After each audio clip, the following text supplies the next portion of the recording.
Não sei se você já encontrou alguma coisa assim que você julgava valiosa. Você já achou alguma coisa assim? Né? Foi surpreendido por ter achado, né? Recentemente eu estava com a minha esposa numa rua lá de São Gonçalo, e aí a minha esposa falou assim: "Ih, Clóvis, tem R$ 100 aqui no chão." Aí eu achei que primeiro que fosse brincadeira, né? Depois assim, pô, deve ser esses R$ 100 assim de criança, né? De brincadeirinha de criança. Aí depois eu vi que a nota era verdadeira, tinha R$ 100, né? No chão. Olha que beleza, em São Gonçalo. E aí, para o milagre ser maior ainda, pô, não tinha para quem devolver, não tinha dono, não tinha ninguém na rua, a rua totalmente vazia, assim, só eu e minha esposa, e R$ 100 ali pra gente. Aí geralmente quando eu não acho muitas vezes um dinheiro não, mas quando eu acho, o que que eu penso, né, em fazer? Ou comprar alguma coisa para eu comer, ou comprar livro. É o que eu penso na hora, assim, tem dinheiro, poxa, beleza, vamos comer alguma coisa ou vou comprar um livro. Dessa vez eu não estava com fome, mas aí também a gente resolveu não comprar o livro também não. A gente ficou, na verdade, até com o coração meio entristecido assim, né? Por alguém nessa pandemia, nesse tempo difícil, alguém ter perdido R$ 100, né? E a gente pensou assim, poxa, isso deve ter sido importante para essa pessoa.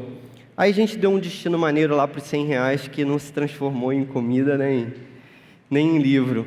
Tem uma outra passagem da minha vida assim, que essa é mais espetacular ainda.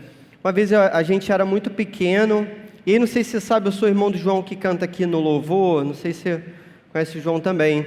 E não sei se você sabe, isso tem que ficar claro para você, isso é muito importante para mim. O João é mais velho do que eu, beleza? E muitos anos, se você quer saber. Então, uma vez a gente, pequenininho assim, o nosso pai resolveu levar a gente para um casamento, sem a minha mãe.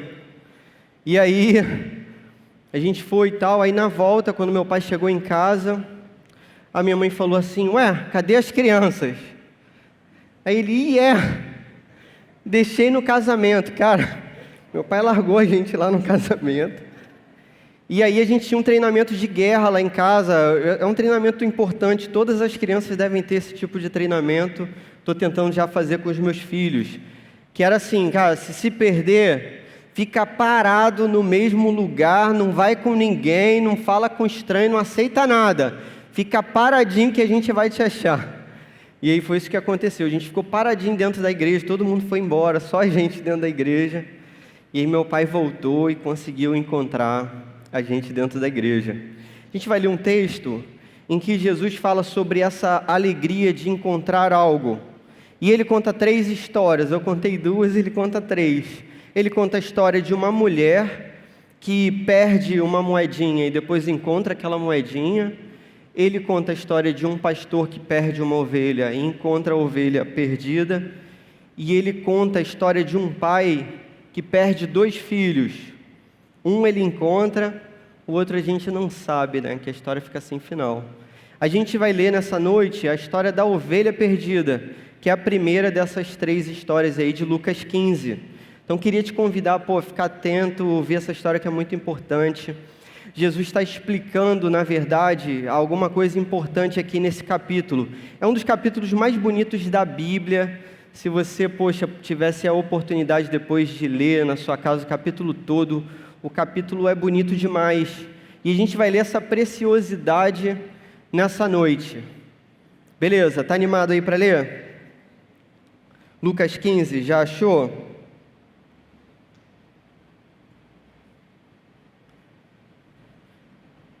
Amém? Alguém diz amém aí? Amém. Poxa, amém. Então o texto diz assim: todos os publicanos e pecadores estavam se reunindo para ouvi-lo, mas os fariseus e os mestres da lei o criticavam. Este homem recebe pecadores e come com eles. Vou fazer uma pausa aqui, tranquilo? Só para você entender. Então olha só, qual é a cena? Jesus, ele recebe algumas pessoas e ele come com essas pessoas. Essas pessoas são chamadas de 2 nomes aí, tudo bem? Publicanos e pecadores.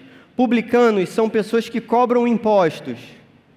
Então existia um império romano, aquele povo era dominado por um império, e alguém daquele povo pegava o dinheiro do povo e entregava para Roma, era a função dessa pessoa. Por isso essa pessoa era totalmente mal vista, era vista como um traidor, vista como alguém muito ruim. Além disso, existe um outro grupo de pessoas aqui que são chamados de pecadores. O que estranhamente acontece nesse capítulo, por quê? Porque você que conhece a Bíblia e conhece o Antigo Testamento, já leu o Salmo 51, você que conhece o Novo Testamento e já leu Romanos 3, você sabe que todos pecaram e foram destituídos da glória de Deus. Então, não existe um grupo de pecadores e um grupo de pessoas que não são pecadores, tudo bem? Então, todos pecaram, todos são pecadores. É isso que a Bíblia diz. Mas na cabeça daquele pessoal era diferente.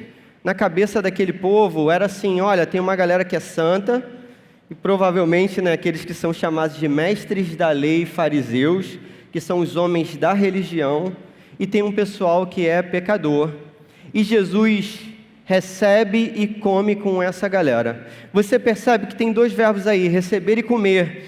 Esses verbos são importantes também. Nessa cultura você não come com qualquer um. Você só come com pessoas com as quais você tem comunhão. Essas pessoas com quem você come, essas pessoas partilham da sua vida. Então você tem uma vida que se relaciona com a vida dessas pessoas. Isso que rola assim na UF, eu estudei na UF, tinha um bandejão da UF.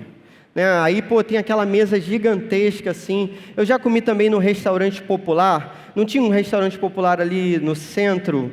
A R$1, antigamente era assim, né? Você pagava R$1. Já comi 2 vezes, comida muito boa. Geralmente eu acho as comidas boas também, tudo bem? Se você quiser me convidar, eu vou fazer esse elogio na sua casa. Cara, nesses lugares tem aquele mesão assim, e você come do lado de pessoas que você não sabe nem o nome, você não tem relação nenhuma com ninguém. Nesse tempo isso não aconteceria, tudo bem? Esse bandejão, esse restaurante popular. Mas você entende também que a crítica dos fariseus é que Jesus recebe e come. Receber uma pessoa na sua casa era algo importante também para esse pessoal. Então era assim, na verdade, o visitante atribuía a honra à sua casa. Então geralmente você convidaria uma pessoa honrada para comer contigo, porque aquilo ia atribuir honra à sua própria casa. Se Jesus fosse comer na casa de alguém, isso não teria problema para esse pessoal, porque Jesus atribuiria honra à casa dessa pessoa. Só que o problema é o caminho inverso. E Jesus quebra vários protocolos. Você se lembra de Zaqueu também, não lembra? Zaqueu era um publicano pecador. E defraudou, e roubou, e corrompeu, assim por diante. E aí Jesus quebra um protocolo que é se convidar para comer na casa dele, como eu fiz agora há pouco, né? Me convidei. Tem 1 ano aí de jantares, né? Maravilhosos, garantidos. Poxa, Jesus fala para Zaqueu assim, Zaqueu, em cima da árvore, desce, vou comer na sua casa. Ele se convida. Aqui Jesus quebra esse protocolo. Jesus chama pessoas que são publicanos e pecadores. Então, para esses religiosos, é como se essas pessoas desonrassem a casa de Jesus, desonrassem a presença de Jesus. Mas Jesus não se importa com isso. Jesus quer chamar quem quer ser recebido, e Jesus recebe quem quer ser recebido, e quem vier, Ele recebe e abraça. Assim é o Evangelho. E o texto continua. Jesus vai responder então você percebe, ele vai contar uma história que é da ovelha perdida. Para que ele está contando essa história? É o centro desse texto aqui. Ele está contando para explicar por que ele recebe publicanos e pecadores. Ele está dando uma resposta. Essa resposta vai ser em forma de história. Beleza? Está tranquilo até aqui? Ótimo, olha só. Verso 3. Então Jesus lhes contou esta parábola. Qual de vocês que possuindo 100 ovelhas e perdendo uma, não deixa as 99 no campo e vai atrás da ovelha perdida até encontrá-la? E quando a encontra, coloca alegremente nos ombros e vai para casa.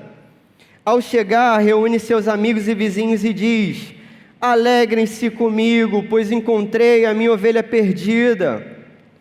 Eu lhes digo que da mesma forma haverá mais alegria no céu por um pecador que se arrepende do que por 99 justos que não precisam de arrependimento. Amém? Esse texto ensina para a gente algumas lições que são importantes. A primeira lição que esse texto apresenta para a gente é que nós estávamos perdidos, mas fomos encontrados pelo bom pastor. Nós estávamos perdidos, mas fomos encontrados pelo bom pastor. Talvez você não saiba, você conhece algum pastor de ovelhas? Sem ser os pastores aqui, né, na metáfora que a Bíblia diz, pastores, né? Mas pastor literalmente de ovelhas, o cara que vive no campo, que cuida das ovelhinhas e tal. Você conhece algum? Talvez você não saiba, mas o público de Jesus que está ouvindo essa história sabe muito bem. Esse público está entendendo o que Jesus está falando.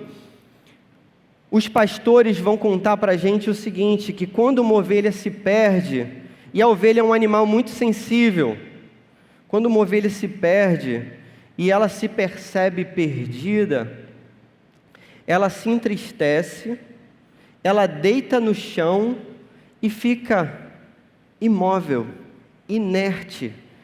Ela não consegue mais sair do lugar. O que vai acontecer com essa ovelha que deita no chão, triste e fica inerte? Ou ela vai morrer de fome, ou ela vai morrer de sede, ou ela vai ser encontrada por uma fera e vai ser despedaçada, vai morrer. O texto compara a gente, nós que sabemos que somos pecadores, o texto compara a gente a essa ovelha perdida, aquela que por si só não sabe voltar para casa, não sabe o caminho de casa, não sabe para onde ir, não sabe para onde está indo e por isso sabe que está perdida. O texto vai mostrar para a gente que é o pastor que vem ao nosso encontro. A gente não fez nada para ser encontrado, pelo contrário, a gente deitou no chão e chorou. A gente não tem mérito nenhum nessa história. Nós fomos alcançados, nós fomos totalmente passivos, nós fomos encontrados, nós que estávamos perdidos, nós fomos encontrados pelo bom pastor. Nós necessitamos exclusivamente da bondade e da força do nosso bom pastor. Se você creu no Evangelho, você crê no Evangelho? Se você creu no Evangelho, se um dia isso fez sentido, a ficha caiu, se você entendeu o que é o Evangelho de Jesus, foi porque você foi encontrado. No Evangelho não encontramos o caminho, é o caminho com letra maiúscula que nos encontra. Amém? Segunda lição que esse texto traz para a gente, isso lhe traz alegria, verso 5, e quando a encontra, coloca alegremente nos ombros. O que é muito bonito desse texto é que depois que acontece esse momento de estresse da ovelha, em que a ovelha se vê perdida e ela triste deita no chão e fica inerte, o que acontece é que ela não consegue mais voltar para casa pela própria perna. Todo pastor de ovelha sabe disso. Então, o pastor, ele não consegue arrastar a ovelha para que ela use a sua patinha. Ele não consegue dar um tapinha na ovelha para ela andar e voltar para casa. Não é só chamar e ela vem. Não, não é assim. A ovelha não faz nada depois disso. Ela só se recupera depois de algumas horas em casa, no meio do seu rebanho, no meio do seu aprisco, no meio dos seus. Só depois disso que ela se recupera. Então o pastor sabe, ao ter encontrado a ovelha, que ele tem que carregá-la nos ombros, ele tem que carregá-la nos braços, ele tem que carregá-la por quilômetros até que ela esteja em segurança. Cara, esse texto é bonito demais, né? O que é bonito desse texto é que o pastor, quando encontra a ovelha e sabe que vai ter que carregá-la nas costas, ele se alegra, ele se alegra. Essa é a atitude de Jesus em relação à nossa vida. Você sabe quanto pesa uma ovelha? Uma ovelha adulta pesa mais ou menos o peso de um indivíduo adulto. Eu peso mais ou menos 50 quilos. Não vou falar quanto que eu peso, né? Vários profissionais da saúde aqui, vão acabar com a minha ceia de Natal, né? O Natal está chegando. Não vou dizer quanto eu peso. Peso de um adulto. Cara, Jesus nos carrega nos seus ombros, o peso dos nossos pecados estava sobre ele, pelas suas feridas nós fomos curados, pela nossa força a gente não ia conseguir, a gente não saberia qual seria a direção, a gente só sabia que estava perdido, e às vezes nem isso a gente sabia quando a gente não era crente, né? Você já viu o olhar de uma pessoa perdida, que se reconhece perdida, que sabe que está perdida? Você já viu uma criança perdida na praia? Como que é, né? Desesperador a gente vê aquela cena. Espero que você nunca tenha perdido um filho na praia, nem num casamento, né? Como o meu pai. Uma vez eu vi uma pessoa perdida, um adulto perdido, que é raro, né? Já contei essa história, eu vou repetir, infelizmente. Eu trabalhava num presídio feminino chamado Talavera Bruce. Na porta do presídio, eu vi uma mulher totalmente desorientada. A mulher não sabia, assim, para onde olhar.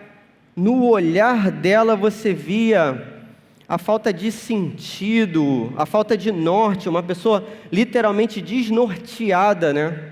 Sem saber para onde ia. E eu me aproximei dessa mulher e conversei com ela. Ela tinha saído do presídio naquele dia, ela não sabia que ela seria liberta. Ninguém avisou a família daquela mulher. E ela tinha saído do presídio sem um tostão no bolso. Abriram a porta do presídio, você está liberta, e fecharam a porta e se vira. E ela não sabia se para voltar para casa ela tinha que ir para a direita ou para a esquerda, se tinha que atravessar a rua ou ficar do mesmo lado da calçada. Essa era a nossa situação. A gente não sabia para onde a gente ia, a gente não tinha recurso nenhum para ir para lugar nenhum. Mas o Senhor nos carregou nos seus ombros.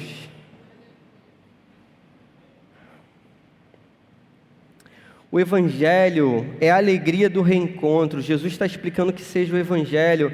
E nesse capítulo 15, o Evangelho é uma festa, como sempre foi. A festa do reencontro. A festa daqueles que foram encontrados pelo bom pastor. E aqueles que foram encontrados são carregados no colo até chegarem à sua casa. Então nenhum mal vai acontecer com a gente até a gente chegar em casa. Nenhum mal. Como na pregação da semana passada a gente ouviu, nem morte, nem vida, nem anjos, nem demônios, nem presente, nem futuro, nem altura, nem profundidade, nem qualquer coisa na criação. Nada vai nos separar do amor de Deus que está em Cristo Jesus, nosso Senhor. Na pessoa de Jesus existe esse mistério glorioso. Essa é a doutrina que eu mais amo. A doutrina das duas naturezas da pessoa de Jesus. Plenamente Deus e plenamente homem. Como isso é bonito! O Filho de Deus que vem ao mundo na barriguinha de Maria e habita entre nós. Se a gente não pode chegar até Deus, Deus vem até nós. Nesse mistério encantador da dupla natureza, a gente entende das duas naturezas, a gente entende que o nosso Deus nunca esteve inerte, imune, distante do nosso sofrimento. Em Jesus Cristo, Deus conheceu a dor de carregar o nosso peso nos seus ombros. O soberano que sustenta todas as coisas sentiu fome e sede, lhe deram uma bebida azeda na cruz quando ele teve sede. O indestrutível foi ferido, rasgado por espinhos, açoites, cravos e lanças. O infinito esmagado. O Todo-Poderoso sentiu fraqueza, carregando a nossa cruz. O Eterno foi morto, mas ressuscitou ao terceiro dia. Aleluia! Em Jesus Cristo, eu sei que Deus se importa com o meu sofrimento. É claro que a gente sabe que não existem outros deuses, mas o único Deus que se importa com o nosso sofrimento é o nosso Deus. É esse Deus que a gente estava louvando agora, adorando agora, e a gente vai fazer assim para sempre. Amém? Terceira e última lição: em nossa restauração, participamos de uma alegria em comunidade. Em nossa restauração, participamos de uma alegria em comunidade. Olha o que diz o verso 6. E vai para casa, ao chegar, reúne seus amigos e vizinhos e diz: alegrem-se comigo, pois encontrei a minha ovelha perdida. Quem se alegra no reino de Deus não se alegra sozinho. A alegria é sempre coletiva. Por isso que esses dias aqui, cara, são tão difíceis para a gente. Pô, tá ruim demais, não tá? A gente sair do culto, a gente não pode falar com ninguém, a gente tem que ir correndo para casa, a gente não pode estar mais presente na célula, os nossos filhos, né, não podem brincar mais juntos, cara, tá ruim demais, tá ruim demais. Porque a gente está se percebendo privado de uma alegria que talvez a gente tenha visto como uma alegria sem valor, sem sentido, né? Quantas vezes a gente desprezou esses momentos? Eu digo por mim, irmãos. Quantas vezes a preguiça fala mais alto? Quantas vezes o egoísmo fala mais alto? Esse texto é bonito porque há muita alegria nesse texto. A alegria do pastor que se alegra em carregar a ovelha nos ombros, a alegria dos amigos que se alegram pelo pastor ter encontrado a sua ovelha, e a alegria no céu. E a alegria no céu é muito maior do que a alegria na terra, como diz o texto. Aleluia! Parece que a alegria no céu é para sempre, e é. Cara, quantas pessoas devem ser encontradas nesse mundo durante todos os dias, em todos os dias, até que Ele volte? Você consegue entender? Quando a gente foi encontrado, teve alegria no céu. Quando cada um aqui foi encontrado, olha quantas alegrias, quantos dias de alegria, quantas festas aconteceram no céu. E todo dia isso acontece, todo dia as pessoas são alcançadas. Isso vai durar eternamente. Amém. Primeira aplicação: precisamos manter um coração extremamente grato. Eu sei que esse ano foi difícil, mas a gente precisa ter o coração grato. Muitas pessoas perderam seus empregos, fecharam seus negócios, tiveram seus salários reduzidos. Teve gente que passou no vestibular e nem começou a faculdade por causa da pandemia, sonhou em passar no vestibular, dedicou a vida para passar no vestibular, queria uma carreira, passou, mas não começa. E a gente nem sabe quando vai começar. Alguns planejaram se casar, alguns não puderam se casar, outros planejaram uma festa de casamento e não puderam fazer. Pessoas que terminariam a faculdade não terminaram. Teve gente que planejou viajar, conhecer o mundo, ficou para depois. Pessoas amadas ficaram doentes, pessoas queridas morreram. Sei que esse ano foi difícil. Aliás, na moral, aí, foi péssimo. Esse ano foi péssimo. Mas a gente pode se alegrar naquilo que Deus fez. A gente pode se alegrar em quem Deus é. A gente pode se alegrar naquilo que Deus ainda fará. As orações da Bíblia, elas ensinam a gente. Então tem um exemplo aí depois para você ler em casa, Salmo 118, 136.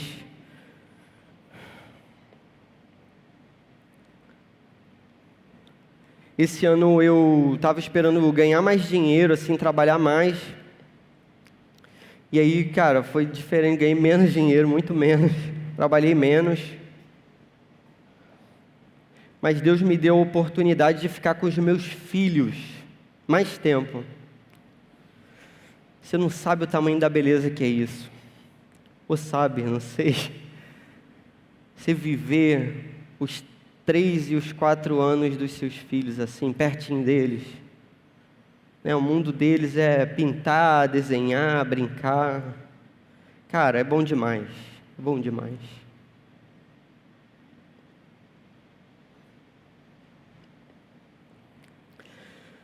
Falar dos filhos é assim sempre. Tem que me acostumar, né? Cara, é bom demais. Trocaria toda a riqueza do mundo por isso. Uma oração que me impressiona na Bíblia é a oração de Jonas dentro do peixe. Jonas capítulo 2. Deu tudo errado de acordo com a cabeça de Jonas. Tudo errado. Ele foi engolido por um peixe, está no fundo do precipício, quase morto. Se você ler a oração de Jonas, você vai reparar que Jonas não faz uma oração de lamento, que Jonas não pede nada a Deus. Jonas faz uma oração de exaltação a Deus. É essa oração que a gente tem que fazer nesse ano. De modo bem prático mesmo. Poxa, eu queria te convidar a nesse ano ainda, antes de terminar o ano de 2020, se reunisse a sua família, aqueles que são de dentro da sua casa, e que você fizesse uma oração de propósito, né? Uma oração que não tivesse uma petição, que não tivesse um lamento, que fosse só adoração, só adoração. Fazer essa oração para engrandecer esse Deus que me levou nos ombros.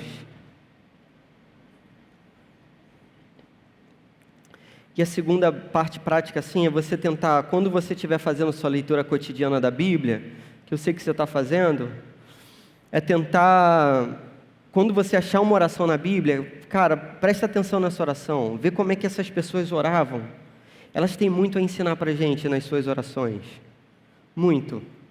Então a gente aprender com eles. Segunda lição, podemos ter alegria e paz. Romanos 14, 17, o reino de Deus é justiça, paz e alegria. É assim o reino de Deus. A gente consegue ter alegria mesmo assim, olha para trás e tenta se alegrar, como no Salmo 126. O que o salmista vai fazer? Pô, o presente é péssimo. Ele diz que o presente é ele lançando semente, chorando, esperando colher alguma coisa. Então o que ele vai fazer? Ele vai olhar para o passado e ele vai ver o que Deus já fez. E grandes coisas fez o Senhor, grandes coisas. A começar pela nossa vida, tudo que Ele já transformou na nossa vida, no nosso coração. O salmista olha para frente e vê o que Deus ainda vai fazer.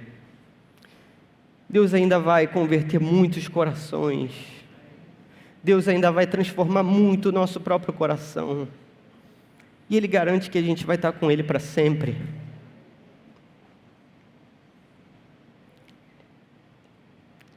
Talvez você tenha nesse ano perdido a alegria da salvação. E a gente pode perder essa alegria momentaneamente por motivos diversos. Davi no Salmo 51 perde por pecado mesmo. Ele comete um erro gravíssimo e ele perde essa alegria. Mas a gente pode aprender com Davi, porque a gente pode orar como Davi. Então a gente pode dizer isso para Deus: Senhor, restaura em mim a alegria da salvação. Se você perdeu essa alegria, você pode clamar e você pode pedir a Deus. Se a gente entende que a alegria deve ser comunitária, como nesse texto, você deve reparar isso, que a alegria Primeiro é o pastor que se alegra, depois são os vizinhos, depois é céu e terra alegres. É isso na parábola. Na Bíblia é sempre assim, alegria coletiva. A gente se alegra, mas a gente se alegra junto. Eu vou repetir isso também. Você vai reparar isso na Bíblia. A única pessoa que se alegra sozinha na Bíblia é aquela de outra parábola que Jesus conta, de um homem rico que fez celeiros e fez galpões e acumulou a sua riqueza, e depois de olhar para a própria vida e perceber que ele tinha tudo para viver muito tempo rico, ele diz para si mesmo: vou me alegrar e vou beber. Ele diz para ele mesmo. É a pessoa que se alegra sozinha, é a única na Bíblia. O que o texto diz? Louco, essa noite te pedirão a sua alma. De modo bem prático, tente alegrar a vida dos seus irmãos nesses dias difíceis. Tente fazer isso com os irmãos da sua célula. Se você puder, manda uma mensagem para o líder da sua célula. Manda uma mensagem para ele. Diz o quanto você o ama, o quanto você o considera. Diz para o líder da sua célula quanto que foi importante o trabalho dele, porque ele orou por você nesse ano todo e teve medo que você se perdesse nesses dias. Porque a gente não está mais podendo estar junto, a gente não está mais podendo conversar olho no olho. Faz isso pelo menos usando a tecnologia. Tente alegrar alguém da sua família nesses dias difíceis, principalmente os mais idosos, as pessoas que estão sozinhas nesses dias. Tente falar com seu amigo de oração, compartilhe as bênçãos e a alegria do reino de Deus. Amém? Última lição: devemos agir como Jesus. E a gente tem, Jesus como nosso bom pastor, Ele dizendo que Ele dá a vida pelos seus amigos, Ele dizendo que nos dá um novo mandamento, que a gente deve amar os nossos irmãos como nós fomos amados por Jesus. Esse é o amor que busca o bem do outro. Levar o prejuízo no reino de Deus é vantagem. Sempre foi assim. Não é à toa que o apóstolo Paulo vai dizer isso. Cara, se você vai processar seu irmão, leva prejuízo. Absurdo vocês estarem diante de um tribunal se vocês não conseguem resolver algo dentro da igreja. Jesus carregou a gente nos ombros e Ele se alegrou. O texto de Isaías vai dizer o que? Isaías 53.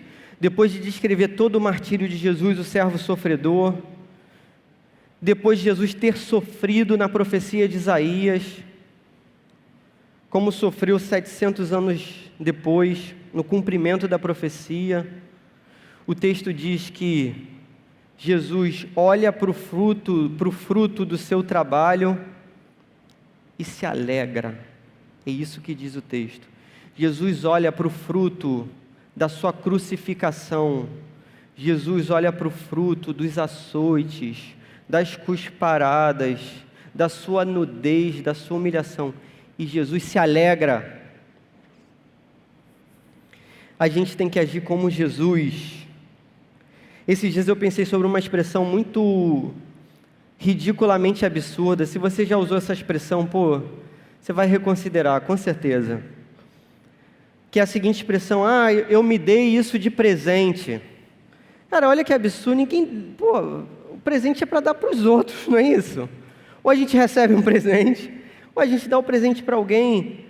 O reino de Deus nunca é se dar de presente. Isso é uma fala egoísta. Você acha que Jesus ia falar isso alguma vez? Eu me dei esse negócio de presente. Cara, Jesus sofreu por nós e a gente tem que fazer isso pelo nosso irmão. Como que a gente age de modo prático? Poxa, tem algum irmão que você sente que é fraco na fé e que você já pensou 10 mil vezes em desistir dessa pessoa, e você pensa assim: esse cara está mais tempo na igreja do que eu, mas eu tenho que ficar arrastando esse cara direto. Existe essa pessoa? numa igreja distante daqui. Persevere, continue. Deus está tratando o coração dele e o seu. Amém? Tome o prejuízo. Amém. Para a gente finalizar, não tenha vergonha de festejar nesse ano com a sua família o Natal. Beleza, o reino de Deus é uma festa. O reino de Deus é sempre festa. É a festa que não acaba nunca. É na terra e no céu. E no fim vai ser uma grande festa de casamento. É o que diz Apocalipse 19. Então, festeje esse ano de 2020, um ano terrível. Festeje diante de Deus, daquilo que Deus fez na sua vida, pela sua vida, e ainda fará pelas suas promessas. Ele não mente, Ele é fiel. Vamos nos alegrar com Ele, pois o bom pastor se alegrou em nos ter encontrado, mesmo sabendo que teria de nos carregar nos seus ombros. Amém. Vamos orar? Pai, em toda a terra o Senhor reina, em todos os dias, em cada detalhe de todos os dias o Senhor reina. Em dias bons e maus, o Senhor reina. Em anos bons e maus, o Senhor reina. O Senhor criou e sustenta todas as coisas. O Senhor ordena e governa todas as coisas. Teríamos muitas coisas a te pedir, Senhor, mas queremos te glorificar nesses dias difíceis. Permite, Senhor, que estejamos em tua presença todos os dias. Essa é a nossa única súplica. Queremos dizer, mais uma vez, infinitas vezes, o Senhor é bom, rico em misericórdia. O Senhor é bom e rico em misericórdia. Em 2020, queremos dizer, o Senhor é bom e rico em misericórdia. Toda beleza, bondade, justiça, paz, alegria, habitam somente em Ti, Senhor. Essa enfermidade, Covid-19, não deixou o nosso coração enfermo. O Senhor é Deus bendito, que habita em trono sublime.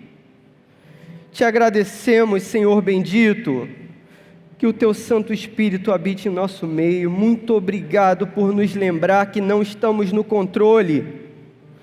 Muito obrigado por nos lembrar de que não somos nada senão pó, Senhor. Muito obrigado pela entrega do Teu Filho, Pai, o Cordeiro de Deus que tira os pecados do mundo, o nosso amado e bom pastor Jesus. Muito obrigado pelo Teu Santo Espírito que não nos permite desanimar, desistir, enlouquecer nesses dias difíceis. Muito obrigado por não nos deixar sozinhos nesses dias em que deitamos no chão e choramos. Nesses dias em que talvez tenhamos esquecido a alegria da Tua salvação. Glorifica o nome do Teu Filho, Pai. Mais uma vez, transforma mal em bem. Glorifica o nome do Teu Filho nesses dias, Pai. Em nome do Teu Filho que oramos, amém.